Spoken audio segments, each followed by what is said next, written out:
Okay, I think we'll get started. So welcome to episode 1 of Convos and Cohort, our third annual repeat of this series. And you're joining First Matter Press, and we're live on Facebook and here on Zoom with some listeners. And this recording will later be accessible on both Facebook and YouTube. So if you're joining us in the recording, welcome. And we're going to get started tonight with a land acknowledgement, and I'll invite Emily Moon to offer that for us.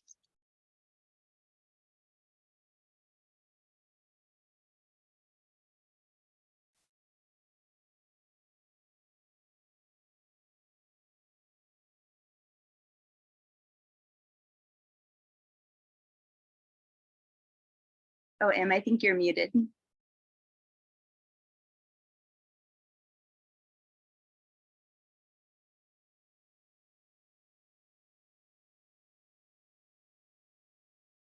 Yes.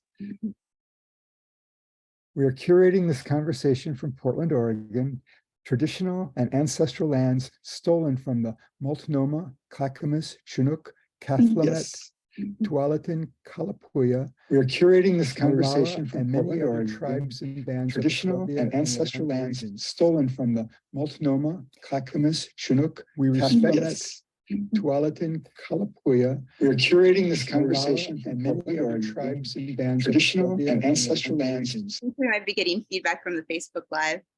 I got it. Got it. Okay. We respect the acknowledging Indigenous people as original stewards of these lands since time immemorial is not enough. Action and investment are required. May this recognition of harm seed communal roots of active engagement and relationship building toward healing the ongoing traumas of settler colonialism.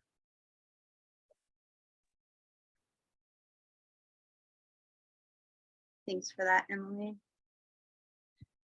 So as I said, we are First Matter Press, and we're a writers collective based in Portland, Oregon, and founded in 2018.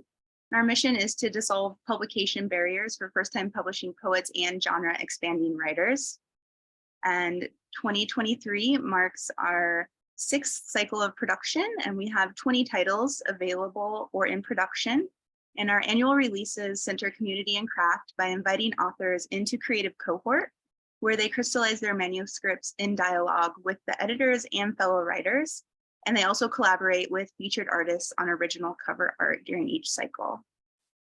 First Matter Press is a registered 501c3 nonprofit organization, and all of our authors maintain 100% copyrights and sales proceeds from their published works. And currently, our editors include myself, Ash Good, Lauren Paradis, and Emily Moon.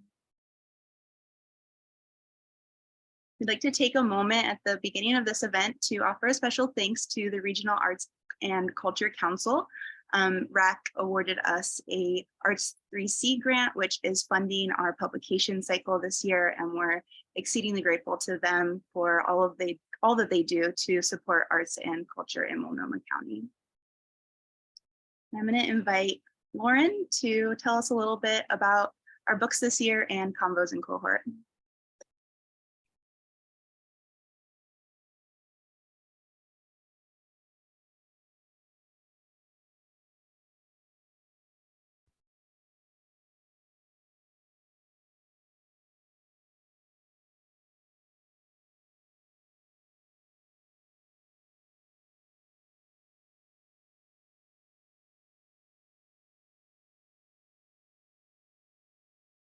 Thanks, Ash.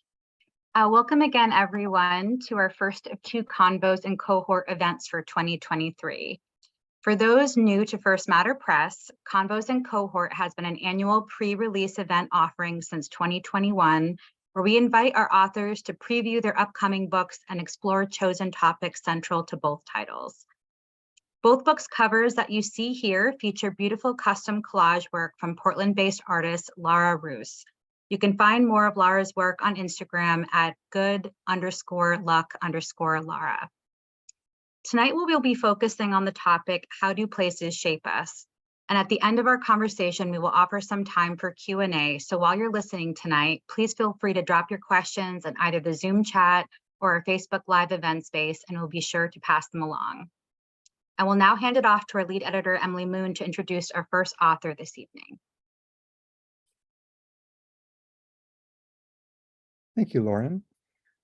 Floating Bones dives into the traumas of homelessness, heartbreak, and loneliness through the creative processes of writing and drawing, meditation, and observing the natural world. The result is an elixir of healing and reconnection. Ray Diamond is a neurodivergent artist, educator, and nature advocate who weaves language, breath, sound, movement, and things found outside into intricate doorways that lead into vast worlds. They wrote, collaged, and published zines as a homeless youth in the 90s, and their poems now appear or are forthcoming in Petrichor, Wild Roof, Pigeonholes, Blaze Vox, Cockhouse, Miracle Monocle, and Sinister Wisdom, and their book, The Cantagee Oracle, North Atlantic Books. Ray is also a lifelong student and teacher of Qigong.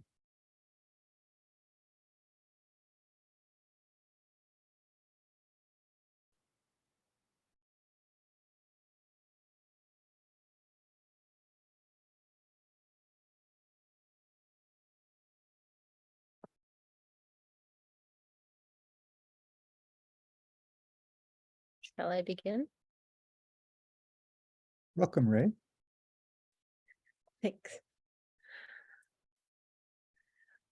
With no home be, a gull, step-webbed feet over slick stones, span slender wings on curved currents, wobble, float, dive, buoyant in biting brine.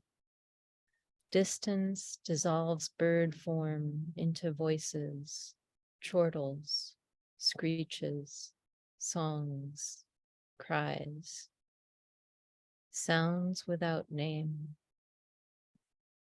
Inhabit, pass through, shift between environs, tongues, modes, present, poised for adaptation.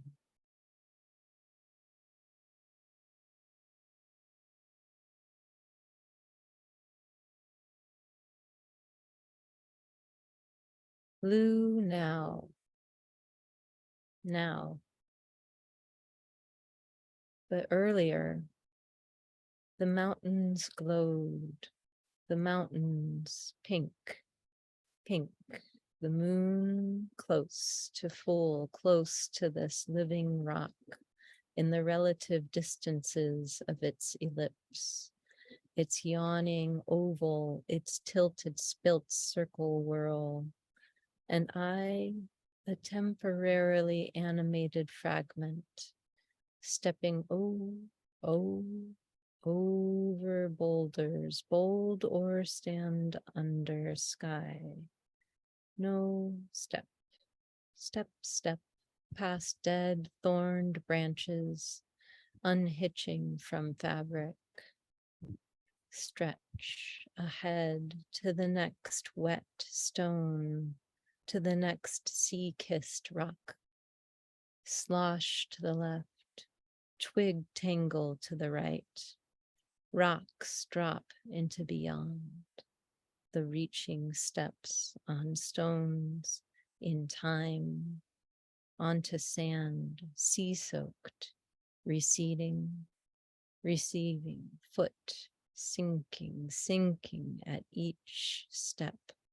And the old lady behind me shouting, arms waving in the air, you did it, and I did. But there was another stretch of ocean against rock to clamber over under the dimming dome in the darkening air. And I made a way I cannot call mine over that rock reach too. But beyond her elated eyes, It was some act no one witnessed, a nest of experiences lost that might someday hold an egg or two, a clutch in a roost, a clasp on a boot, and maybe wings will fallow, then follow wind, and arc above and away, and away.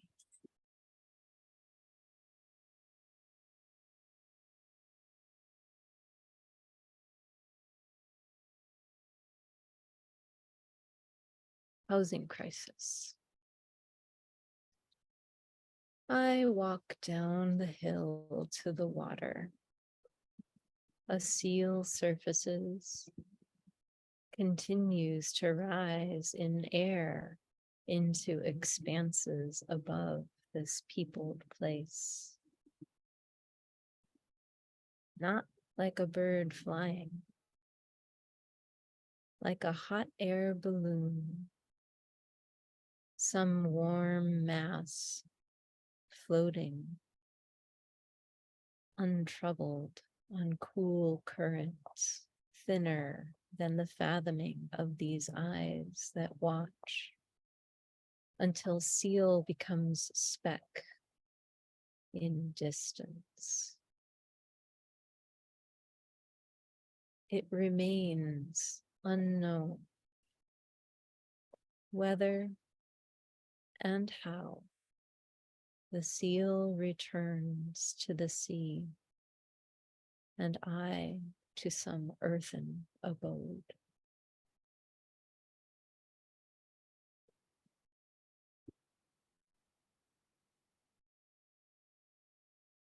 This here, conifers circumscribe a piece of sky that seems to arc above a door I enter and exit each day.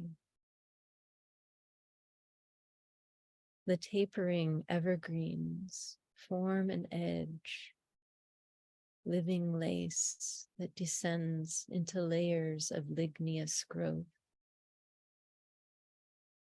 This field of sky fades in and out of brightness and lightlessness, stippled with speckles of luster. It seems defined by distance, by trees, by this door, and the walls the door leads to. But there is no end to this heaven, not contained by solid forms, but holding all that is here and remote beyond reckoning.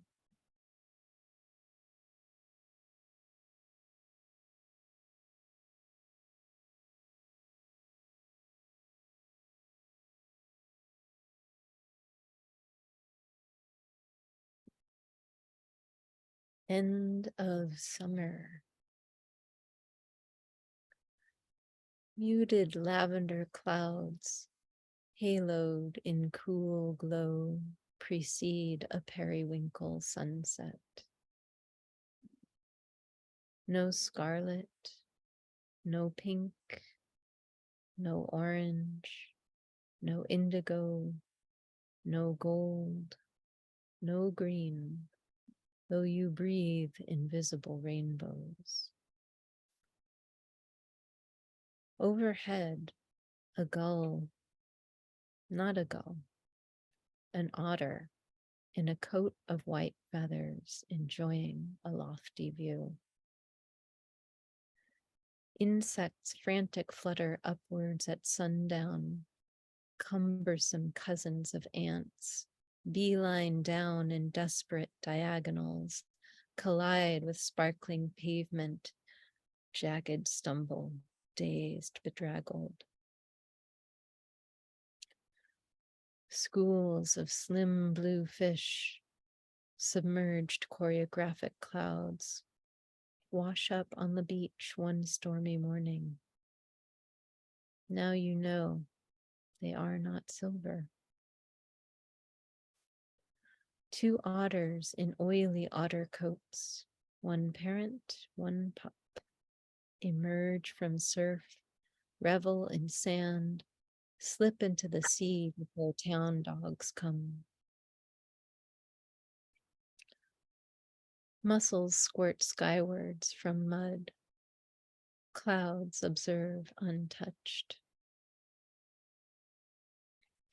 Lone heron here, lone heron there, engrossed in sequestered fish-rich shallows.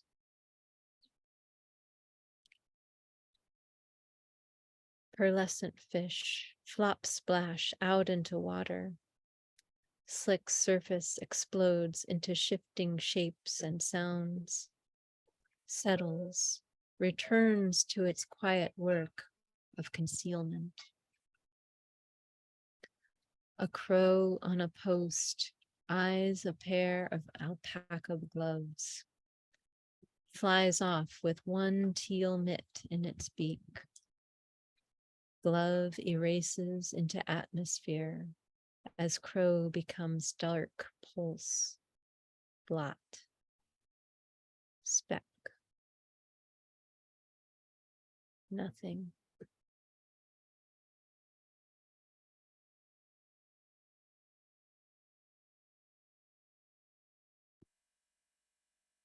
Arrived. Just this cloud of gnats. Gnats that dart in all directions, though the cloud of gnats hovers in one pulsing space.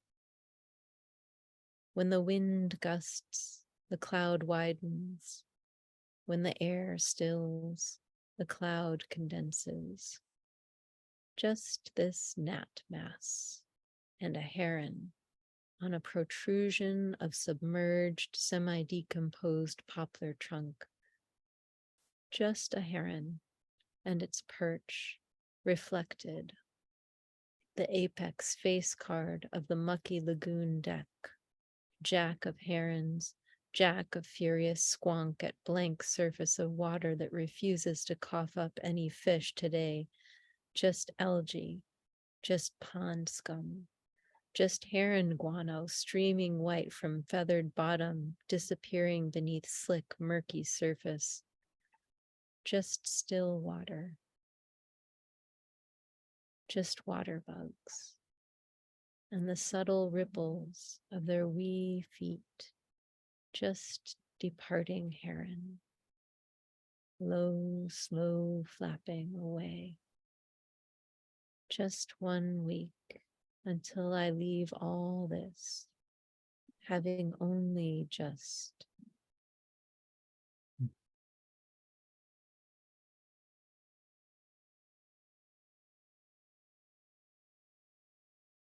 Thank you so much, Ray.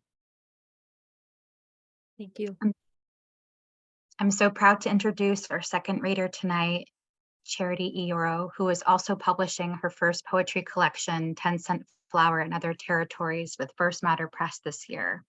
I've had the extreme pleasure of working with Charity as her lead editor, and I'm eager for new eyes to read her work in exactly 2 months from today. So a little bit more about Charity here. Charity Yoro is a steward of words and beings. Since publishing her first broody poem in 8th grade, her writing has appeared in the New York Times, The Rumpus, Poets.org, Tupelo Quarterly, and elsewhere. Born, raised, and educated on the east side of Oahu, she currently lives in Portland, Oregon with her wild-loving family. Welcome, Charity.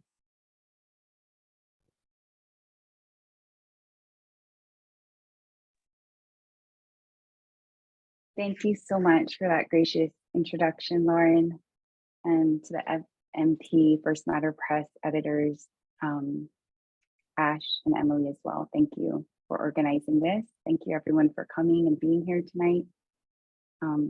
It's an honor and a privilege to be reading with you. And thank you to Ray for that beautiful introductive reading. The first poem I'm going to read tonight is Inherit the Wind. It's for Peter Howe and Waimanalo. This wild coastal grass and lady's still-head sojourn is the wind sound I cup my ear against, the song of chipped seashore and trumpet, the call to return home.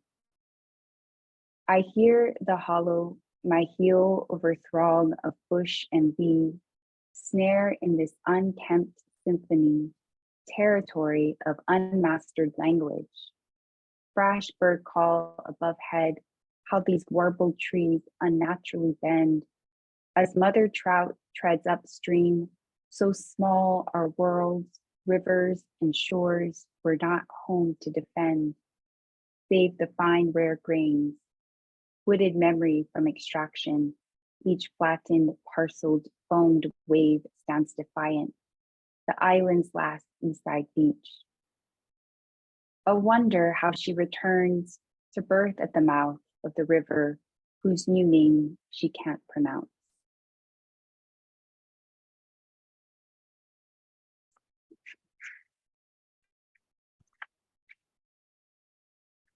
I had printed some poems and I'm looking at them. I have them on screen also, which is really nice. Thank you, Ash.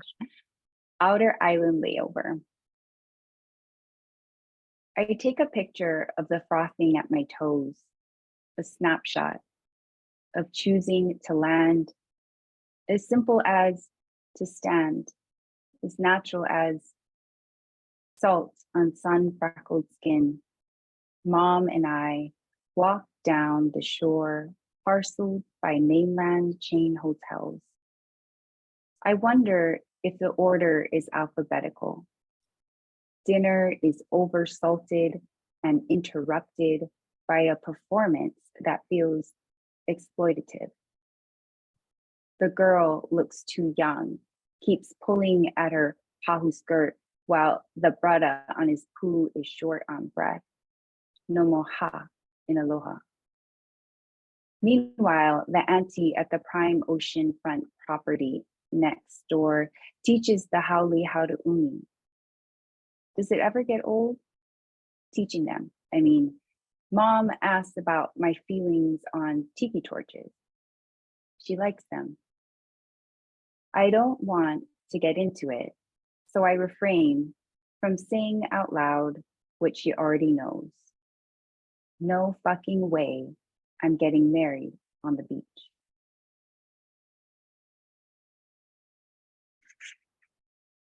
Speaking of beaches, this next poem is Lani Kai, and it's after one of my favorite beaches at home. Your fineness sticks to every sea-soaked surface, every crevice, to towel frays and toenails and the condensation on plastic containers of taco poke and salsa from Safeway. Even a good rinse can't rid you from naked skin, flavoring each bite of dipped corn chip.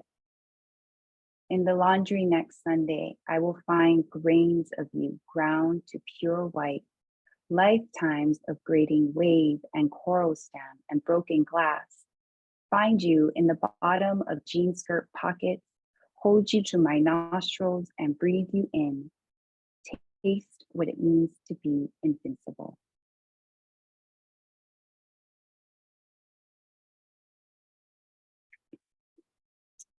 This poem is called Parcel. It's an erasure poem, means it takes source text from a land assessment on the Waimanalo Beach Park assessment by the city and county of Honolulu.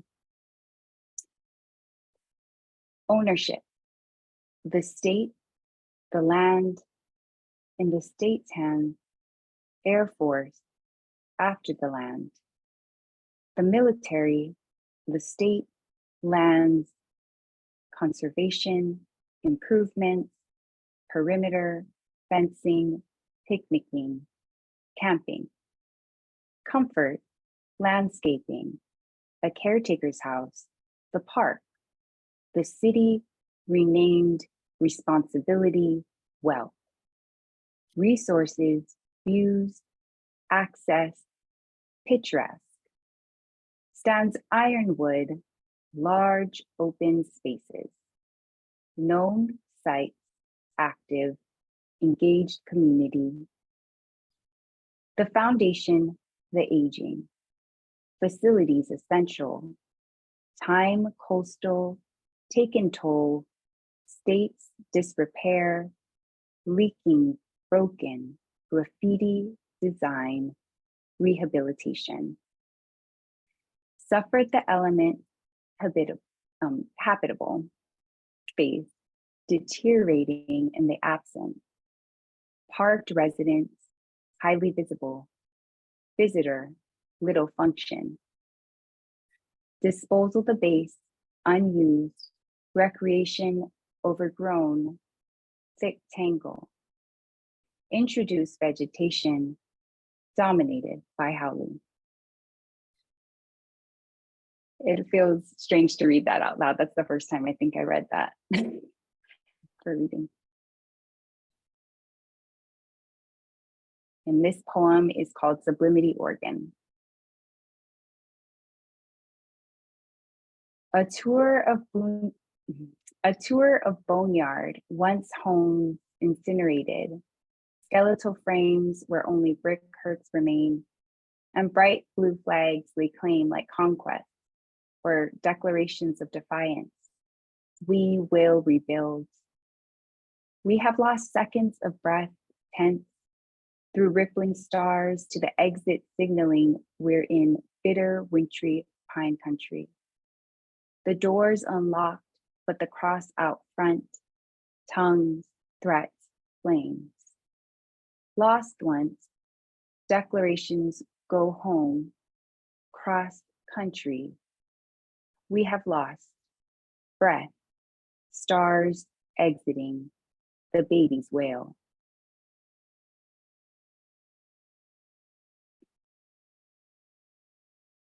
And this last poem is called 10-Cent Flower.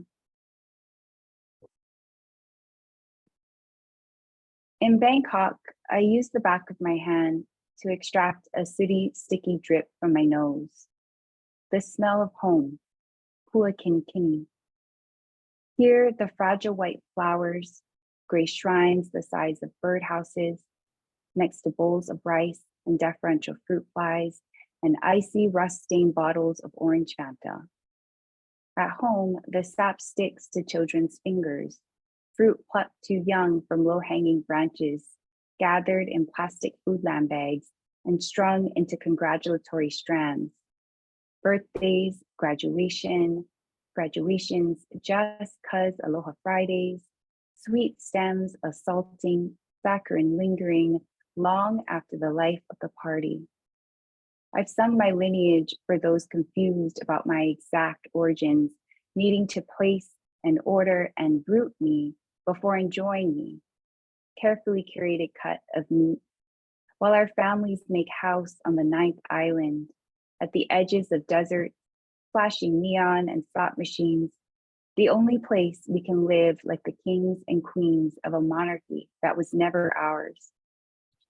My house is a museum of pretty stolen things, laid placed delicately on bare burnt shoulders, obligatory kiss on cheek. A taste of paradise that has never belonged to me either. Thank you.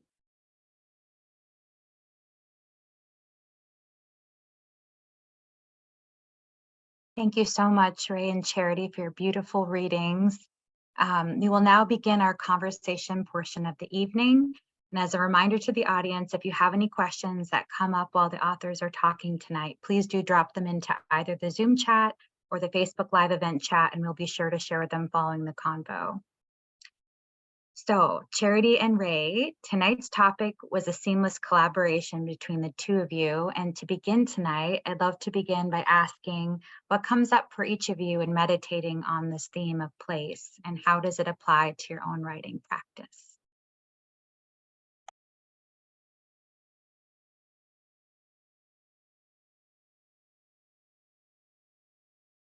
You want to take it away, Ray? Sure. Okay. Well, so place is a big part of, I don't know. I mean, I guess I just feel like we are not just these individuals, we're everything, all of our circumstances. And so our place is wherever we are is part of the circumstance. When I was younger, I moved a lot and I felt like a different person each place that I lived. And I felt like there were different cultures that seemed reflective of the different places that I lived. And so I've, for as long as I traveled around, had this sense that we're very shaped by our place, whatever place we're in. And so because that's just in the bedrock of my understanding, I think it just emerges in my work. How about you, Charity? Yeah, I definitely see that coming out in your work. And I love to see what poems you chose to read tonight and the ways in which our pieces sort of, again, spoke to each other and sort of had some themes, similar themes. And I guess when I think of place, I mean, I think with the poems that you chosen in your larger collection, there is this theme also of place as home or lack of home or searching for home or, you know, in investigating what home is. And also I noticed like with your piece with No Home Be, and there's just this element also of interstitiality or like the in-between, the transition pieces that I feel like some of my pieces speak to as well, is like this in-between space where place is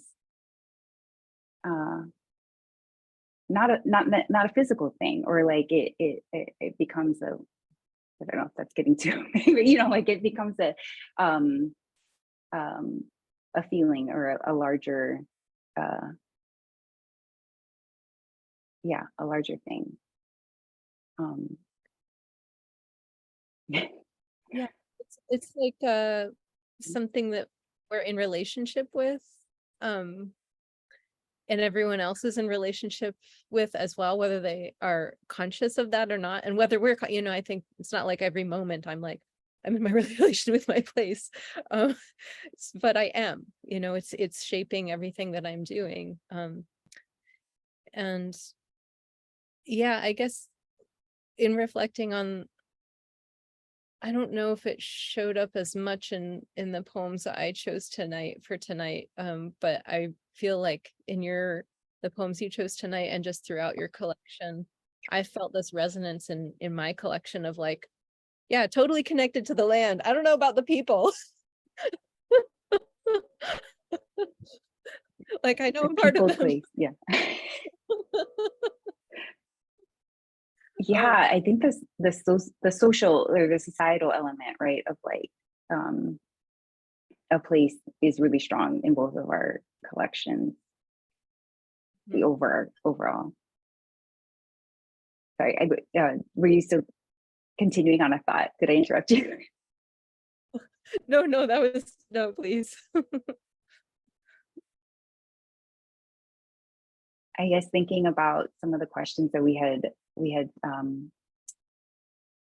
discussed before the reading, did you set out to write like about a place, or did you aim to write about something else, or did place emerge from your writing? I'm really eager to dig into this question. Okay. I think that what happened for me, I mean, I do spend a lot, like, even when life is going hunky-dory, I do spend a lot of time walking and just taking in the world, and I try to walk in natural places as much as possible. And at the time I had moved to a small tourist town on the tip of the Washington Peninsula, so it's very beautiful there, and so I was just like really drinking it in, and I had newly arrived, so everything was like striking me very deeply. And I was also in this painful position, and I had gone through a lot of painful things right before that, for years. Like it was just been a challenging time. And so writing is like one of the ways that I process that. And so it was this combination of dealing with my these emotions and nature, and how that's basically what happened is in the poems. Yeah. I so feel that with even the cadence that you're reading, like it felt like I was walking through with you. Like there was like this, I don't know if other folks felt similarly with your reading, but I felt like I was walking alongside you. It does have that cadence of walking, observing, experiencing, being. And I love that context, that that is your intention, and that's like kind of that place that you're coming from. I was thinking, I don't know, I think some of my pieces, like I chose pieces to read tonight that were about specific places, like landmarks or notable areas in Hawaii or in my history that felt significant. But I also think like there's there are like pieces like in which the place, like capital P or home, or the thing that I'm talking about is just kind of developed from writing about like Lanikai, or writing about a beach, writing about when you're sharing the story about or the experience of living in this town. I'm thinking also about the first poem that I read tonight, Inherit the Wind. And I had wrote that poem on my first writing residency. It was on the coast also. It's like the coast has like this generative aspect. I don't know. It's just like you, especially like the coastal forest, where you are in all the elements, the water, the earth, you're like in it, you're immersed in it, and it feels like really a generative space. And I was doing this writing residency. I just found out I was pregnant with my first daughter, and I'm in this space of like excitement, anxiety, like what am I entering into? And then being with the land and learning about these trout that would leave and birth their young upstream, and feeling so like aligned, and just it just so much of that story resonated with me, and like the fear that I had of giving birth to my firstborn on the mainland away from family. And what I didn't know is the pandemic, and not being able to go home for what ended up being over 2 years. But anyway, not knowing that, but still having this sense of like of anxiety, just like this unknowing, stepping into that, and being in that particular space while I was writing that poem was so essential to that. Being in some place that wasn't familiar to me, being introduced to those trout. Yeah, that's my tangent. Right. Yeah, it's visceral in the poem. I have a curiosity around how climate change is also impacting. I'm sorry, I'm throwing out like a new question, but Let's do it. And it came up as you were talking.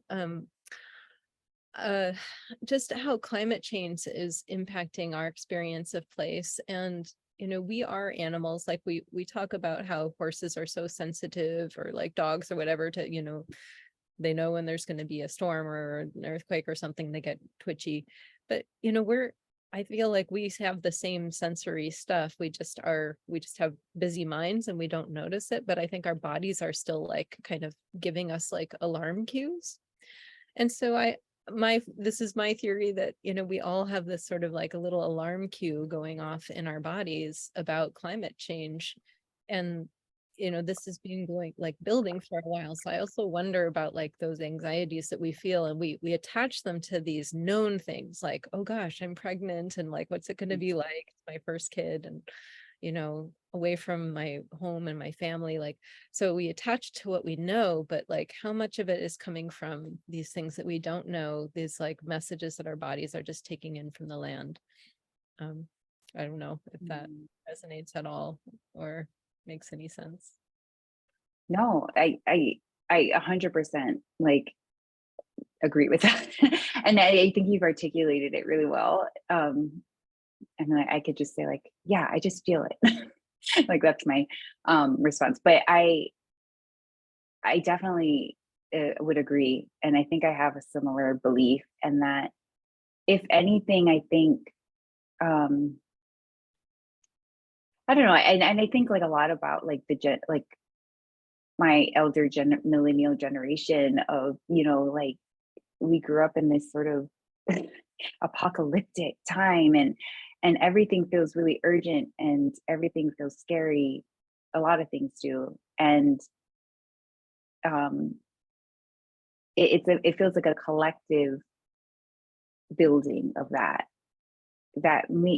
is like in relationship to the land. And then also when I'm thinking about my relationship to the land, specifically as someone who is part of this you know, larger Southeast Asian Pacific Islander diaspora, and like the disconnection with the land. So like there's this dichotomy, and I explore this in the collection, and also like it's something I write a lot about generally, is just like being both connected to the land, having this kuleana responsibility toward it and the stewardship toward it, and never really feeling rooted in place, rooted in like a particular part of the land, because I myself do not have claim or ownership to a piece of it, right? So like feeling that constantly sort of connection, disconnection, like that dichotomy, and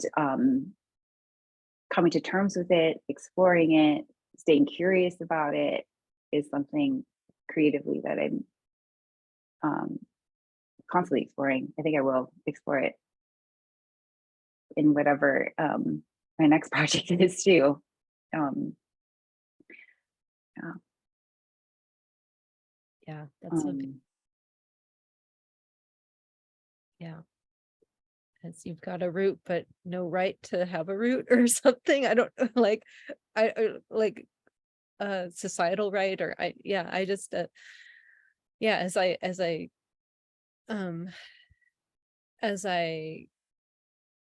was exploring that idea of land and belonging, like just this sense of, wait, how is it that people own land? Like, how did that happen? Like, who is the first person that like, how did that start? You know, and now it's just this given. That's it's just something that we just kind of accept, and I'm like, it doesn't actually make sense to me, because like we're all here. Yeah, I don't know if I'm making any sense, but yeah. No, I think ownership is it. We could talk all day about that. Yeah, like I think like this concept of ownership and claim and right, like, you know, yeah, it's where do I want to go with that?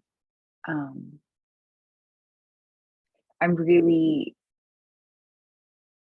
like I feel seen, just in that the last year, just in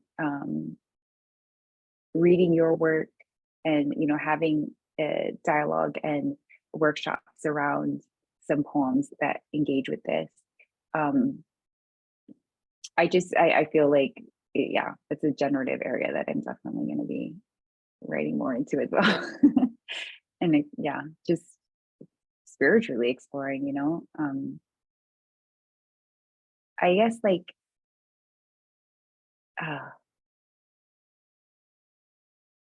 yeah, I'm sorry, I was going to say something else, but I think I'm I'm going to hold on that thought.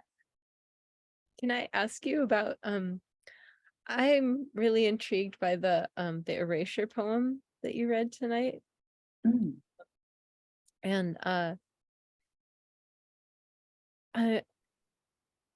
just I'm wondering if you could talk a little bit about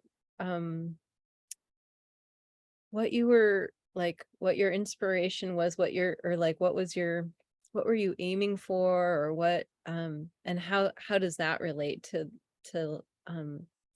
to this idea of place? I mean, like I have my ideas of what I got from it, but I don't want to overlay that. I just kind of want to hear your story with that poem, because I found it just so intriguing. Because yeah, like reading it on the page was so different than hearing it. I was like, oh wow, wow. Yeah. As it was for me, like it was such an experience of reading something I hadn't really read off the page before in public. I felt myself being surprised, the first couple reads. But I thank you for that question. I think it's interesting that I did choose to bring, I realized this later, 2 poems about a specific place, Waimanalo. It's on the east side of Oahu. And when I was in 2018, I was living on the mainland in the Bay Area, and there was a lot of land rights things, protesting and issues around development of that area was happening, and I had family that was pretty heavily involved in some of that movement work. And I was thinking about what can I do? I don't know, I'm here, I'm a colonizer on someone else's land right now, and I'm not really able to contribute to that movement, it felt like. And I was sitting with some of these source docs of just looking at some of these land assessment and just like pouring through it. And I just was like, I just want to fucking mark this up. I was just like, I don't know, it just, this rage or whatever, a rage, sure, I call it, right? Like this like need to like do something, you're just not really sure. So like, let me move my pen on the paper in some way and like erase these things. And yeah, so I think there was like this element of rage that came into the development of that piece, and of reclaiming what, an action or something that was happening, and feeling like it could be retold and the story reframed in a different way, different narrative. I think a lot of I'm drawn to work that does that, and I read authors who do that really, really well. And I'm always just sort of Lady Long Soldier's one, like all time, one of my all time favorite authors and poets. And I think of the way that her work moves through this sort of lens. Yeah, I think it is interesting that I brought those 2 location or 2 poems about the same location. I didn't realize it until after that is a very special place to me. Yeah.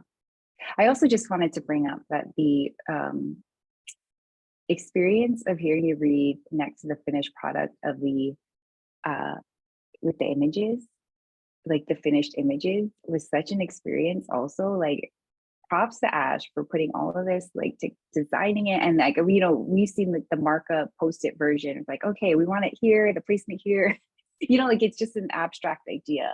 And to see it in final form and to have you read that was an experience. And so I just want to, it's not a question, I'm just saying it. Yeah, the placement of those, every word of that poem, Ash, like, or every word of every poem, like Ash really got a run for their money with this one. Oh yeah, with both of, oh yeah. So... Thank you.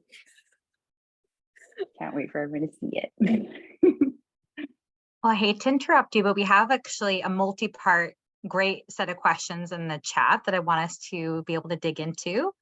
From Sonia, we have, I'm curious to hear about the writer's process of writing with regard to place, and if Ray and Charity tend to write in the place that they're observing and reflecting on, or do they tend to write at another time in a different place?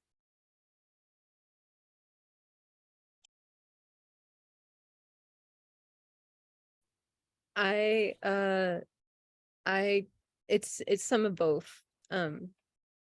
I know, I remember very specifically, arrived was, I wrote it while I was there. I was just watching the gnats, you know, and, and yeah, some of them was like, I would start them while I was there. And, end of summer was a fun one because it was like, I would just write down these little snatches while I was walking around, and I eventually like cobbled it together into that poem. So maybe in that particular collection, that book, there might be a bit more of writing in the actual place than I usually do, I would say. Yeah, it's a great question. Thank you, Sonia. I think both, and also I think it like some spaces I feel like, again, the coast just was a really generative place for me. Like whenever I have a writing residency or like take time for a solo writing retreat on the coast at Southwest or somewhere on the Washington, Oregon coast, it feels like it brings up a lot of things being next to the water, where I'll think of places back home that I write about. Like in the case that I shared with Inherit the Wind. But there's also been poems that have come out of yeah, just being in that particular space and feeling the energy of the space, or like you know what, yeah, it just kind of being open to what arises while being there.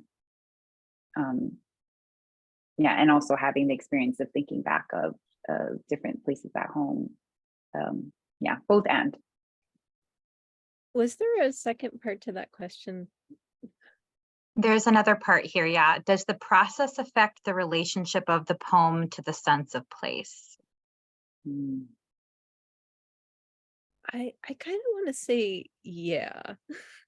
That's my, like, it's hard to give it a definitive 100%, but I would say that that if I'm writing in the place, it's like it's a little bit more in the poem. Like, I feel like it's a little bit more infused in there, that and there's maybe less me, you know, and that if I write in when I'm reflecting back on something that I saw or experienced or heard, that there's a little bit more of me than the place and the experience. At least for me personally. Aligned with what I would say as well, with in terms of process. Yeah, I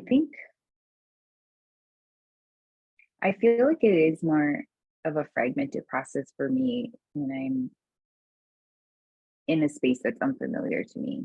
It's like a back and forth of like it'll typically, I'll start the piece like in one place, and then as I'm revising and going through it and considering like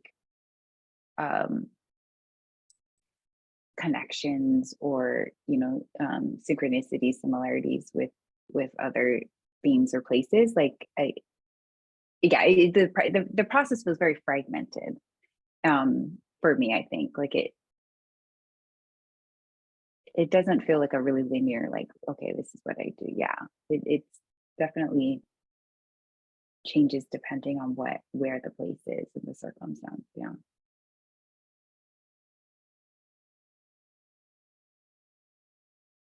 Thank you both. I have a question that I thought of while you were reading. What is each of your favorite places on the whole planet, and why?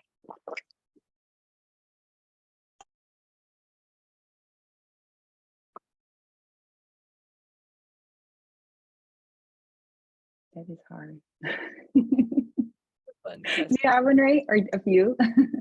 yeah, they're, I mean, honestly, like, I really like that town I was in. I mean, that's why I moved there. It's very beautiful, but I don't know if it's one of my favorite places on the planet, but I do love just the whole Washington Peninsula. Is just, I have just such a deep love for it. And so I left my very beloved community in the Bay Area to move back to this land that I had felt called to for the whole decade that I'd been in the Bay Area, and I was originally in the Northwest and always wanted to move to the Washington Peninsula. And I was like, all right, now's the time, I'll do it. And there was nowhere to live on the Washington Peninsula. I ended up like not on the Washington Peninsula, and I'm just going back to the Bay Area now. So those are, I would say that, you know, I love one place because of the people, and I love another place because of the nature. I mean, the nature in the Bay Area is nice too. I love it too. And then there are places that I've never been to that I think might be a favorite if I went there. Like places where you can see the aurora borealis. Which I heard wasn't there, I think they said Oregon, you could see it. It was a couple days ago. Maybe don't quote me on this. It does pop up. It pops up. Like I grew up in Cleveland, Ohio, and it was visible there one night. Just randomly. Amazing. Yeah. So beautiful. I don't have one place. I love Hawaii. Hawaii's home. Lani Kai is the beach that I have so many memories around. It's a special place to me. But there's like so many little places. They're like lovers. I just keep them in my heart, and I think about them, and I have these memories, and I'm like, that was my favorite place, and I love that place. You know, it's like Iceland, you know, like talking about aurora borealis, like it's beautiful, right? And Madagascar, the highlands of Madagascar, and seeing the constellations reverse there, it was just I'm a lover of places, and I think that I can't choose just one. The Oregon coast is also my favorite. Washington coast and Oregon coast is another favorite place. Yeah, Rays. That's another for me. In the Bay. But yeah, I really relate to what you're saying about loving a place for the people. I also lived in the Bay and love the Bay for that reason, the people. And I'm also yearning to live in a space that maybe is just a bit more foresty. But both and, right? You can love both. And have preferences for both. Yeah. Thank you for entertaining my question. I think that takes us to the end of this session here. And I think one more slide for the group.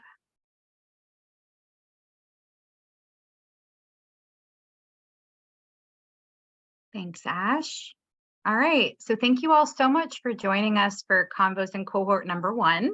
We'll be back here in this virtual space in just a month for our second topic, which will be the space of the page, interplay of form and media between the two titles. And look out for more information on this event on our website and social media pages. And most importantly, if you like what you heard tonight and you would like to pre-order either or both titles, please visit www.firstmatterpress.org to place your order now. And as a reminder, 100% of the proceeds go directly to our authors, and we so appreciate your support. And thanks again to Charity and Ray for reading and talking tonight. It was awesome.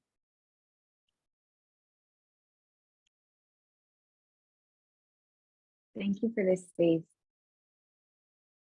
Yes, thank you.